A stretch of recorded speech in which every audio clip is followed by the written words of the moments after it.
सबसे बड़ा सवाल मध्य प्रदेश में इस वक्त ये है कि आखिर काली गुड़िया का राज क्या है। जी हां, अब राजा रघुवंशी हत्याकांड में एक रहस्यमयी मोड़ सामने आया है। अब तक मामला हत्या और साजिश तक सीमित माना जा रहा था, लेकिन अब इसमें काले जादू और तंत्र मंत्र का एंगल भी जुड़ गया है। आरोप है कि सोनम ने राजा को एक काली गुड़िया दी थी और उसके बाद से उनके घर में अजीब घटनाएं शुरू हो गई थी, और इसलिए हमने बैकड्रॉप में यहां पर लिखा है कि आखिर काली गुड़िया का राज क्या है। और अब देखिए, राजा रघुवंशी और सोनम की शादी 11 मई को हुई थी, हमने आपको जानकारी दी थी। उसके कुछ दिन बाद ही यानी कि 18 मई को राजा के घर में एक काली गुड़िया टांगी गई। राजा के परिजनों का आरोप है कि ये कोई साधारण गुड़िया नहीं थी, बल्कि सोनम ने तंत्र क्रियाएं करवाई थी, जिससे राजा वश में आ गया। राजा रघुवंशी के भाई विपिन ने आरोप लगाए हैं कि सोनम ने राजा को एक गुड़िया दी थी, जिसे राजा के पिता ने ही अपने घर पर लगाया था।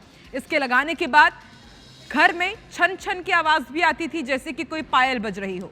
जब घर के एक पंडित ने परिवार को इसे हटाने को कहा तो परिवार ने इसे हटा दिया था।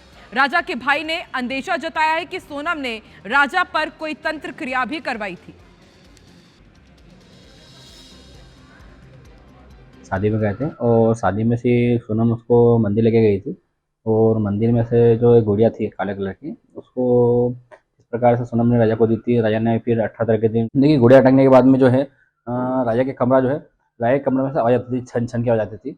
लगता था कोई डिश इसमें चल रही है। तो देखिए, काली गुड़िया से काला जादू करने का आरोप सोनम पर लगा है।